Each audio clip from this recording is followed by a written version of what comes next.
லூக்கா 24.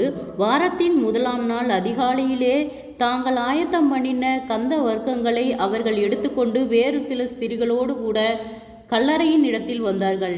கல்லறையை அடைந்திருந்த கல் புரட்டி தள்ளப்பட்டிருக்கிறதை கண்டு உள்ளே பிரவேசித்து கர்த்தராகிய இயேசுவின் சரீரத்தை காணாமல் அதை குறித்து மிகுந்த கலக்கம் அடைந்திருக்கையில் பிரகாசமுள்ள வஸ்திரம் தரித்த 2 பேர் அவர்கள் அருகே நின்றார்கள்.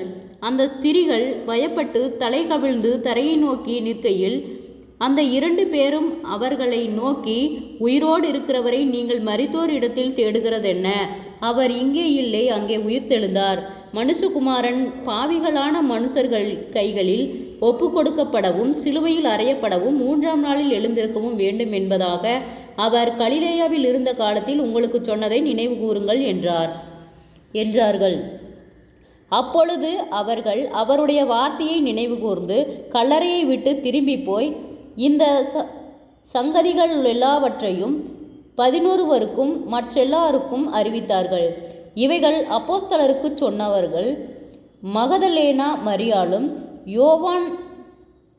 யோவன்னாலும் யாக்கோபின் தாயாருமாகிய மரியாளும் இவர்களுடனே கூட இருந்த மற்ற ஸ்திரிகளுமே.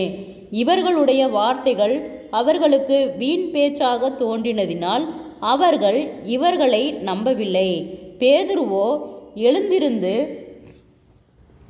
கல்லறையின் இடத்திற்கு ஓடி அதற்குள்ளே குனிந்து பார்க்கையில் சீலைகளை தனிப்பட வைத்திருக்க கண்டு சம்பவித்ததை குறித்து தன்னில் ஆச்சரியப்பட்டு கொண்டு போனான். அன்றைய தினமே அவர்களில் 2 பேர் எருசலேமுக்கு 7 அல்லது 8 மைல் தூரமான எம்மாவு என்னும் கிராமத்துக்கு போனார்கள். போகையில் இந்த வர்த்தமானங்களை யாவையும் குறித்து அவர்கள் ஒருவரோடொருவர் பேசிக்கொண்டார்கள். இப்படி அவர்கள் பேசி சம்பாஷித்து கொண்டிருக்கையில் இயேசு தாமே சேர்ந்து அவர்களுடனே கூட நடந்து போனார். ஆனாலும் அவரை அறியாதபடிக்கு அவர்களுடைய கண்கள் மறைக்கப்பட்டிருந்தது. அப்பொழுது அவர் அவர்களை நோக்கி, நீங்கள் துக்கமுகமானவர்களாய் வழி நடந்து ஒருவருக்கொருவர் சொல்லிக்கொள்ளுகிற காரியங்கள் என்னவென்று கேட்டார். அவர்களில் ஒருவனாகிய கிலேயோப்பா என்பவன் பிரதியுத்தரமாக, இந்நாட்களில் எருசலேமில் நடந்தவைகளை அறியாதபடிக்கு நீர் அந்நியராயிருக்கிறீரோ என்றான். அவர் எவைகள் என்றார். அதற்கு அவர்கள், நசரேயனாகிய இயேசுவை குறித்தவைகளே. அவர் தேவனுக்கு முன்பாகவும் ஜனங்கள் எல்லாருக்கும் முன்பாகவும் செய்கையிலும் வாக்கிலும் வல்லமையுள்ள தீர்க்கதரிசியாய் இருந்தார். நம்முடைய பிரதான ஆசாரியரும் அதிகாரிகளும் அவரை மரண ஆக்கினைக்குட்படுத்தி சிலுவையில் அறைந்தார்கள். அவரே இஸ்ரவேலை மீட்டி இரட்சிப்பவர் என்று நாங்கள் நம்பியிருந்தோம். இவைகள் சம்பவித்தது இன்று 3 நாள் ஆகிறது. ஆனாலும் எங்கள் கூட்டத்தை சேர்ந்த சில ஸ்திரிகள் அதிகாலமே கல்லறையின் இடத்திற்கு போய் அவருடைய சரீரத்தை காணாமல் திரும்பி வந்து, அவர் உயிரோடு இருக்கிறார் என்று சொன்ன தேவதூதரை தரிசித்தோம் என்று சொல்லி எங்களை பிரமிக்க பண்ணினார்கள். அப்பொழுது எங்களில் சிலர் கல்லறையின் இடத்திற்கு போய் ஸ்திரிகள் சொன்னபடியே கண்டார்கள், அவரையோ காணவில்லை என்றார்கள்.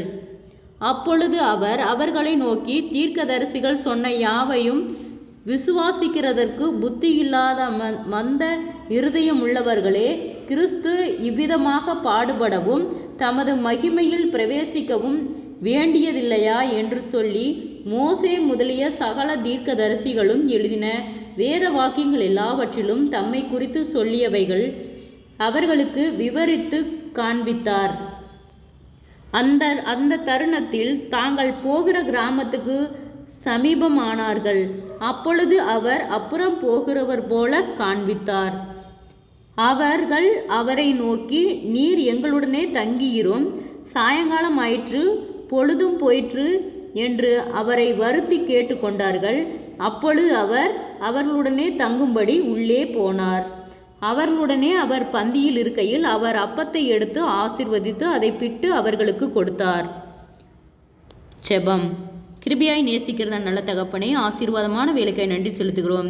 இயேசுவின் நாமத்தினாலே லூக்கா 24வது அதிகாரத்தை தியானிக்க கொடுத்த தயவுக்காய் நன்றி செலுத்துகிறோம். கர்த்தாவே, இந்த அதிகாரத்திலே கர்த்தாவே நாங்கள் உயிர்த்தெழுதலை தியானித்திருக்கிறோம் ஆண்டவரே. அப்பா, அதே போல எங்கள் குறைவுகள் எல்லாம் ஆண்டவரே, எங்கள் இயலாமையிலிருந்து நாங்கள் ஒரு உயிர்த்தெழுகிற வல்லமையை பெறக்கூடிய கிருபையும் இரக்கத்தையும் நீர் எங்களுக்கு தரும்படியாய் செபிக்கிறோம் ஆண்டவரே. குறைவுகள் எல்லாம் கிறிஸ்து இயேசுவுக்குள் மகிமையால் நிறைவாக்கப்படும்படியாய் செபிக்கிறோம் ஆண்டவரே. ஒவ்வொரு சோர்ந்த இருதயங்களையும் கர்த்தர் பலப்படுத்துவீராக. இயேசுவின் நாமத்தினாலே ஒவ்வொருவரும் கையிட்டு செய்கிற வேலைகள், போகிற வருகிற பிரயாணங்கள், தேவைகள் யாவையும் கர்த்தர் சந்திக்கும்படியாய் செபிக்கிறோம் ஆண்டவரே. வியாதிகளோடு பலவீனங்களோடு இருக்கிற ஒவ்வொருவருக்காய் செபிக்கிறோம். அற்புத சுக பலன் ஆரோக்கியத்தை கட்டளையிடும் ஆண்டவரே. பொல்லாத வழக்குகளுக்கும் வீண் வாக்குவாதங்களுக்கும் ஆண்டவரே சோர்ந்து போய் இருக்கிற ஒவ்வொருவரையும் கர்த்தர் கண்ணோக்கி பாரும். ஆச்சரியமாய் அவர்களுக்கு ஒரு விடுதலை கட்டளையிடும் ஆண்டவரே. தற்கொலை எண்ணங்களுக்கு நேராய் போகிற பிள்ளைகளை கர்த்தர் விடுதலையாக்கும் ஆண்டவரே. கேமுக்கு அடிமையாய் இருக்கிற பிள்ளைகளை கர்த்தர் விடுதலையாக்கும் ஆண்டவரே. அப்பா, அந்த பொல்லாத கிரியைகள் அசுத்தங்களில் இருந்து கர்த்தர் விடுதலை தரும்படியாய் ஜெபிக்கிறோம் ஆண்டவரே.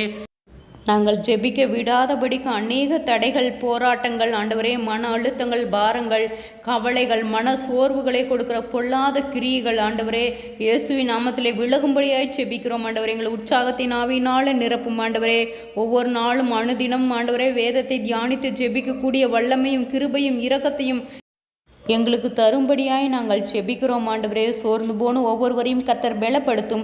முன்னோருடைய சாப கட்டுகளிலிருந்து கர்த்தர் விடுதலையாகும். மன அழுத்தங்கள், பாரங்கள், கவலைகள், தடுமாற்றங்கள் எல்லாம் இயேசுவின் நாமத்தில் விலகும்படியாய் செபிக்கிறோம் ஆண்டவரே. பயத்தின் ஆவியை எடுத்து போடும் இயேசுவின் நாமத்தினாலே. உற்சாகத்தின் ஆவியினாலே நிரப்பும் ஆண்டவரே. அப்பா, தடுமாற்றம் எல்லாம் விலகட்டும் இயேசுவின் நாமத்தினாலே. உற்சாகத்தின் ஆவினாலே நிரப்பி பலப்படுத்தும் ஆண்டவரே. சோர்ந்து போன ஒவ்வொருவரையும் கர்த்தர் பலப்படுத்துவீராக ஆண்டவரே. கடன் பாரத்தோடு இருக்கிற ஒவ்வொருவருக்காய் செபிக்கிறோம். கடன் பார கட்டுகளிலிருந்து கர்த்தர் விடுதலை தாரும் ஆண்டவரே. அப்பா, வீண் செலவுகள், வீண் பிரயாணங்களுக்கு விலக்கி பாதுகாத்து கொள்ளும். உம்மை அறிகிற அறிவிலே வளர கர்த்தாவே நீர் இரக்கம் பாராட்டும். அதிசயத்தின் தேவன் ஆச்சரியமாய் வழிநடத்தும். இம்மட்டும் உதவினை எபினேசரை இனிமேலும் எங்களுக்கு உதவ நீர் போதுமானவராய் இருக்கிறீர் ஆண்டவரே. குறைவுகள் எல்லாம் கிறிஸ்து இயேசுவுக்குள் மகிமையால் நிறைவாக்கப்படும்படியாய் செபிக்கிறோம். இயேசுவின் மூலம் செபங்கேளும் பிதாவே, ஆமேன்.